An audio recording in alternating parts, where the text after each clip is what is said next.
The morning sunlight poured through the tall glass windows of the five-star restaurant, casting golden hues across polished tables and half-filled champagne glasses.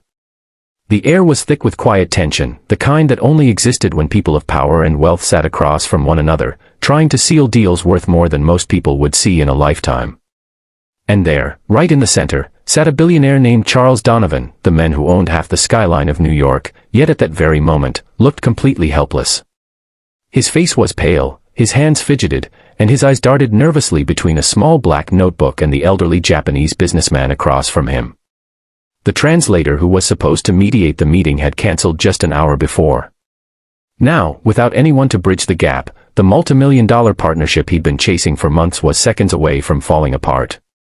If you believe in the power of kindness, second chances, and moments that can change lives forever, take a moment to like, comment, share, and subscribe to Kindness Thread, because stories like this remind us that sometimes, the smallest act of courage can rewrite someone's destiny. Charles had always believed money could fix anything, and for most of his life, it had. But as he stared at Mr. Takahiro, the stoic Japanese investor who didn't understand a single word of English, he realized that power had its limits. He had rehearsed every number, every pitch, every future projection, but without language, none of it mattered. The restaurant's quiet clinking of glasses felt deafening now. Sweat gathered at his temples. He tried showing graphs, gesturing with his hands, forcing awkward smiles, but it all seemed to confuse his guest even more. Mr. Takahiro, a man of grace and patience, simply nodded politely and placed his napkin down. The meeting, months of planning, was slipping through Charles's fingers like sand. Across the room, a young waitress named Emily noticed the scene unfolding. She wasn't supposed to pay attention. Waitresses in fine dining places were trained to be invisible. But Emily had always been different. She saw things others didn't, small human details that often told bigger stories. She noticed how Charles's hands trembled slightly when he lifted his glass, how his voice lowered when he realized words weren't landing, and how disappointment clouded the Japanese gentleman's expression. Her heart clenched a little. She'd been there before, powerless, misunderstood, lost in translation, not in language, but in life itself. Just a year ago, Emily had been sleeping in her car, clutching her late father's worn-out Japanese-English dictionary. He had been a language professor, gentle and wise, who'd taught her not just words, but empathy. He used to say, understanding someone's language isn't about words, it's about respect. After his death, Emily had lost direction, her scholarship, and her confidence. Working at this restaurant was her lifeline, a quiet attempt to rebuild. She hadn't spoken Japanese in months, but the sounds and rhythms of the language still lived somewhere deep in her heart. As she approached Charles's table to refill the water glasses, she heard him murmur under his breath, "God, I can't do this." That single sentence, desperate and raw, was all it took. Something inside Emily shifted. She looked at Mr. Takahiro, who sat patiently, and before she could stop herself, she softly greeted him in Japanese. The man's eyes widened in surprise. Emily bowed slightly and introduced herself. For the first time since the meeting began, the tension broke like a fragile shell. Charles blinked in shock, unsure what was happening. Emily turned to him, her voice calm but steady, and said, "Sir, I speak Japanese. I can help, if you'll let me." For a moment, there was silence, then hope flickered in his eyes like a dying candle catching flame again. She sat beside them, hands clasped nervously, and began to translate.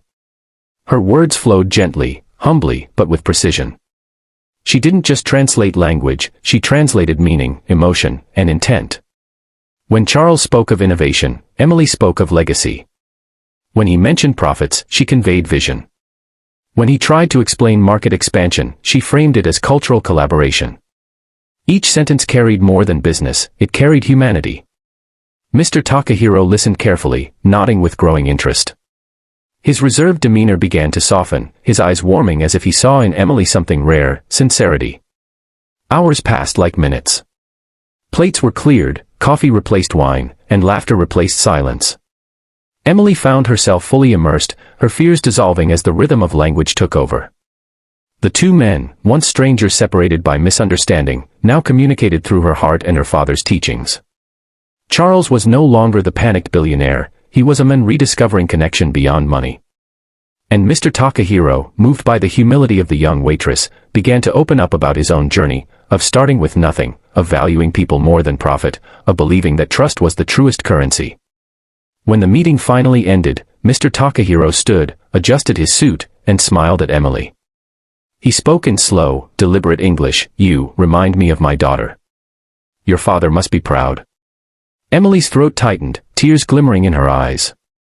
Before leaving, he turned to Charles and said something quietly in Japanese. Emily translated, her voice trembling with disbelief. "He says, he'll sign the deal. He trusts your heart." The restaurant fell silent for a moment. Charles sat there, stunned. He extended his hand to Emily and whispered, "You didn't just save the deal, you saved me." But Emily only smiled faintly, whispering, "Sometimes kindness speaks louder than words." Later that evening, after everyone had left, Charles waited for her outside. The city lights shimmered in reflections across wet pavements. He handed her an envelope, his voice softer now, stripped of the arrogance money once gave him. "I wanted to offer you something," he said. Inside was a check, a number Emily could barely comprehend, along with a note that read, "For the bridge you built when I had none." But Emily, her heart still heavy with emotion, handed it back. "Sir," she said, "you already gave me what I needed, belief." What she didn't know was that the next morning, Charles would make a call that changed her life. He offered her a position in his company, not as a translator, but as part of his international relations team. Within months, Emily's life transformed.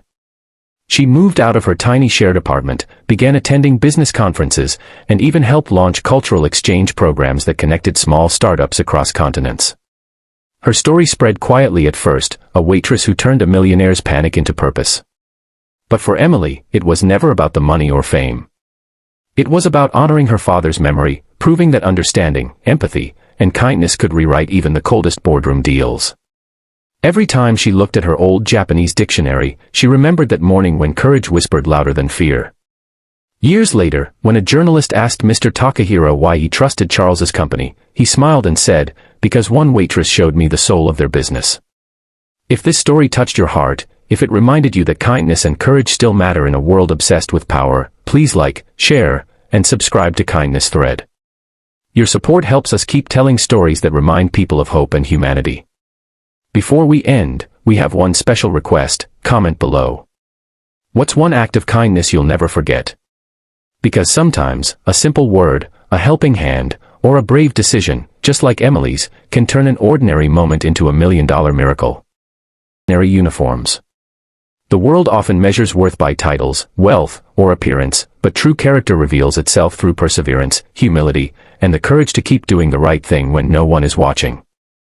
The report that landed in a trash bin did far more than save a company. It reminded everyone in that silent boardroom that respect should never depend on a person's position, because the next life-changing idea may come from the one everyone overlooked.